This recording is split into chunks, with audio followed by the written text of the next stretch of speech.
And the downest part of my life is really right now. When I retired 6 years ago, 2 years later in '08, Callie was diagnosed with Alzheimer's. Right. And I'll never forget that day when the doctor said that. We had saw signs of it before the doctor to actually tell you that's, well, they call it dementia in the beginning. People Right. get Alzheimer's very mixed up. Really, Alzheimer's cannot be defined until a person dies and they have an autopsy. Right. But they have dementia, they get all the signs of it, and everybody knows that's the way it's going. We rule out everything else. Yeah.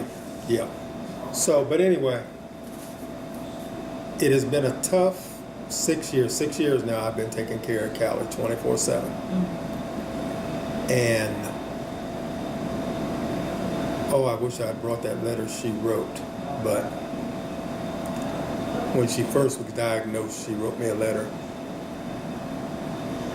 And she said, in essence, she is so glad that she had me to be here with her through this. And that no matter what, God was going to get us through it. She wrote way more than that, but that's enough to say because that was her faith. She's a true woman of faith. And she never complained or asked, why me? She'd never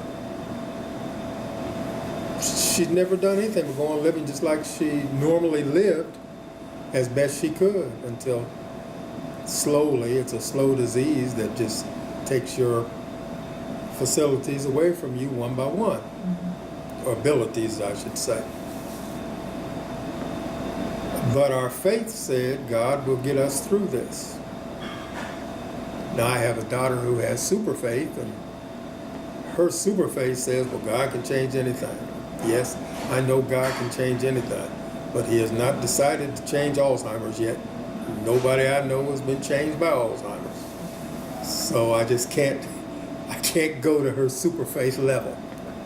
But I have faith that God will give me the strength to help her through this ordeal, to be with her and take care of her. Because if Larry had anything at all wrong with him, a cut finger, a cold, a headache, Callie was there to take care of me.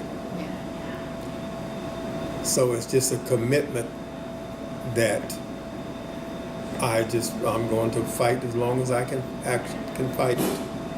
Until I can, until physically she is unable for me to be able to handle.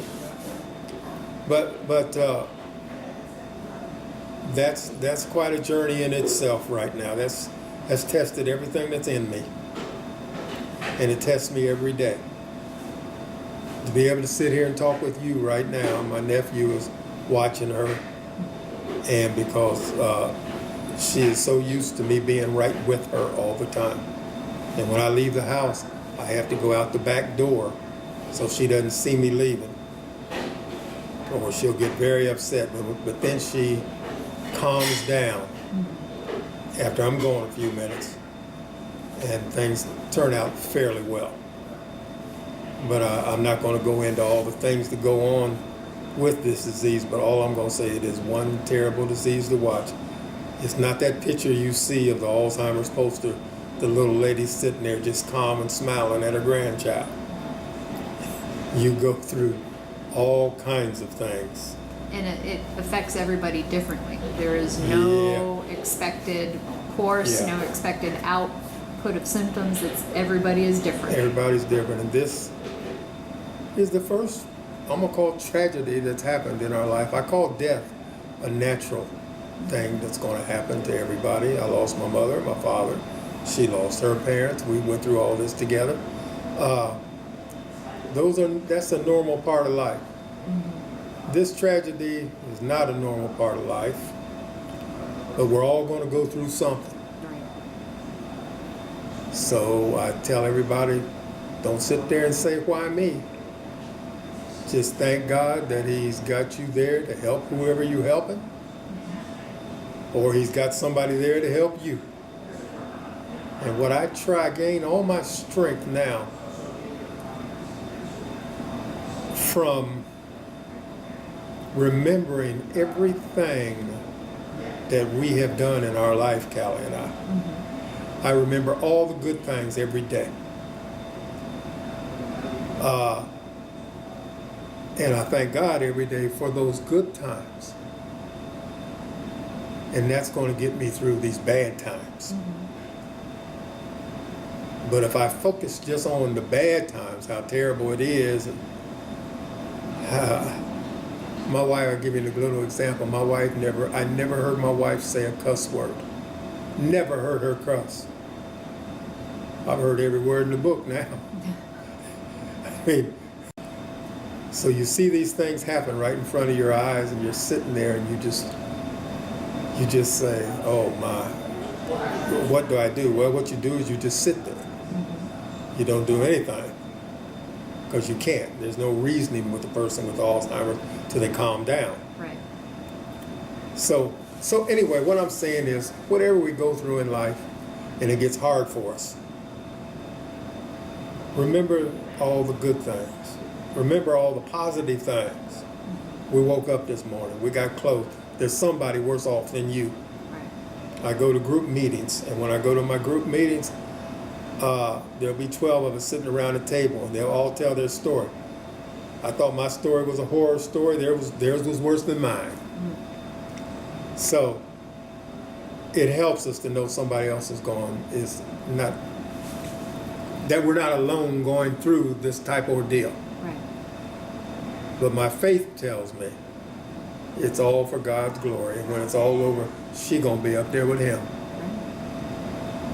And so, as long as I can stay here and be strong, God will give me the strength.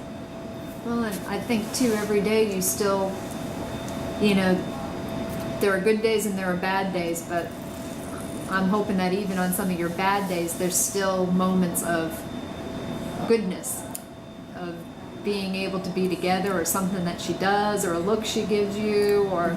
We had a moment 2 days ago. I was at the computer, and she said, what are you doing? Now that's something in itself, because she can't speak sentences anymore. I mean, she just jabbered most of the time. I said, oh, I'm sitting over here at the computer. She said, come over here and talk to me. So I got up, I said, here I come. So I got up and I went over and I sat down by her. She looked over and smiled at me, and I kissed her. And I happened to have my phone close, and I took the kids call it a selfie now, of that moment, because very seldom do we see her smile. And she had the biggest smile on her face. That's the moment you're talking about. And I believe that ended up getting posted on Facebook, didn't it? Yeah, it did. Yes, it did. It did. I saw it. Yeah. And it's a very beautiful moment. I didn't realize it was a selfie, so that was pretty good talent catching that too. Yeah, I was looking to the left and holding the camera there and looking at her like that. And that's one of the things that is the mysterious part of that whole Alzheimer's disease, is you can get these moments where the person just bursts through. Yeah. I always say she's still there. She's still there. And I mean, we've talked that my background is speech pathology, and I've worked with a lot of patients and people that have dementia, Alzheimer. And we always used to say, when you get those moments, grab onto them for all they're worth. Yes. Even if it's going to make you sad, when the curtain comes back down again, grab those moments. That's right. That's right. Because that was that person actually fighting to come through to you at that time. I need to share one other thing with you that's happened in the last week that is really unreal to me. As I told you, we drive 100 miles a day. I think we talked about that on the phone. Yes. She's back in the period of where you all used to drive around a lot, and that calms her down. Yeah. And then if you say no, she's going to yell, she's going to scream, she's going to cuss. So you just might as well get up and get in the car and ride. Well, last week, I hired a lady to come out 3 days a week And I've been fighting this because I said, who's going to watch her? I said, you got to love this woman to watch this woman because she's going to go off on you. So I was, and some days I'm able to get medicine in her, some days I'm not. Right. But anyway, the lady who I had known for ages but didn't realize what skills she had, she said, I need a job. I said, well, you come 3 days a week, come 3 o'clock to 7. This started last Monday. She came Monday, Wednesday, and Friday. She hit off very well with Callie. And how do I want to put this? The first thing she did, she looked at my refrigerator. And she was telling, I said, sometimes I have trouble. I said, the only way I get medicine in her is I put it in the Coke.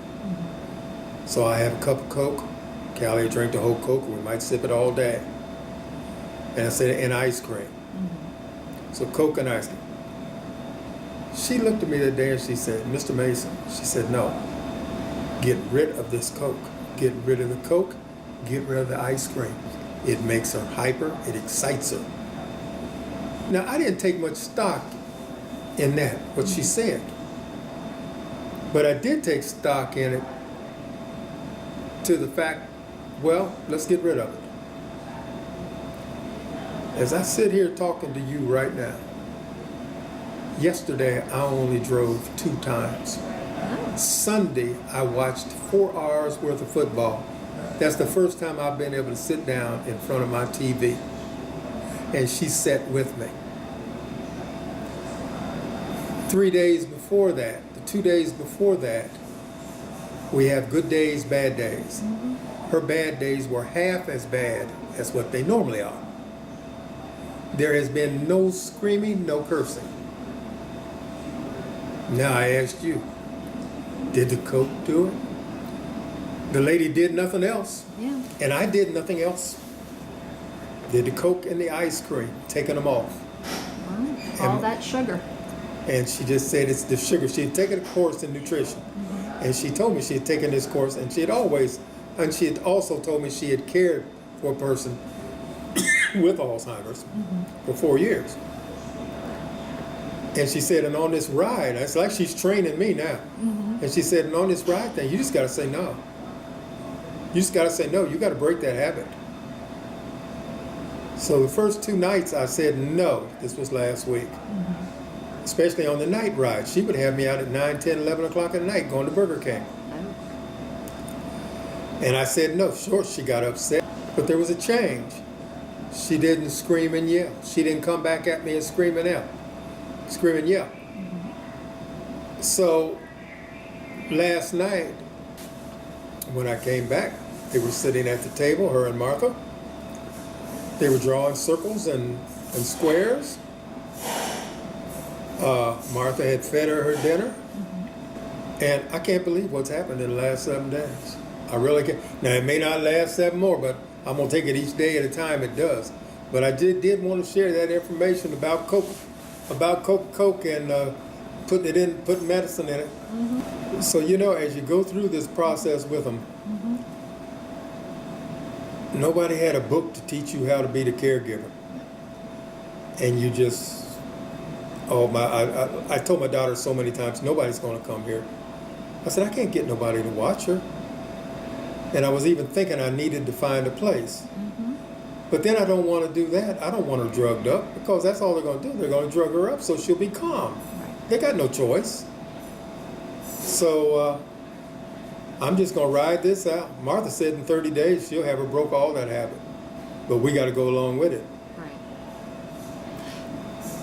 And you have somebody there too that you can work together, and somebody who's also there, I think we've talked about, she can watch your wife and she can sit there and figure out what's going on. Yes. What's behind the behavior, because what we call agitation or aggression is somebody is trying to tell you something. It's all just a form of communications, but we don't know what the key is anymore. We don't know how to translate it anymore. Right. And it takes having somebody who has that time, that large span of time, which they don't have right now in the nursing homes and other places, to sit there with your wife or somebody else and try and figure out, well, what is driving this? What are we missing? Yeah. And so Well, I'm very happy to hear that. And boy, that goes with your whole philosophy of life too, doesn't it? That Sure does. you just keep asking and keep your faith. And here you were when I started talking to you, you said the same thing to me. Nobody's going to want to come and talk, or drive around with her or be with her. Right. I don't know how they would be able to do it or how she'll do it. And here comes somebody came right into your life that has done it in the past and is ready to be with your wife as a friend. And I've known the lady for 17 years, and it's so funny that and I never knew she had this talent. So I'm just pleased. And I just thank God. To me, it's a small miracle. It's really a big miracle. Some would say a small miracle, but it's giving large dividends. It's got a large Yes. payout on it. Yes. Yes. Yeah. Because it means there's a little bit more peace for everybody, for not just you, but for Callie. It's giving her some peace. Yes. And it's Yes. allowing you both to continue being together and in her home, your home. In our home.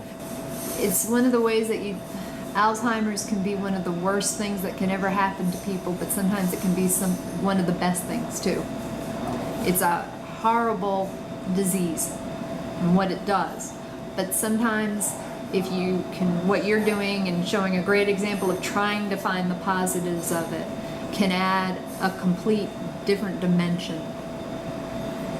And that can be a positive dimension. I'm not trying to make it be No, all I know cotton candy and No, everything. no. Everything has a positive side to it. No matter what, everything bad happens to you in this world, something's good gonna come out of it.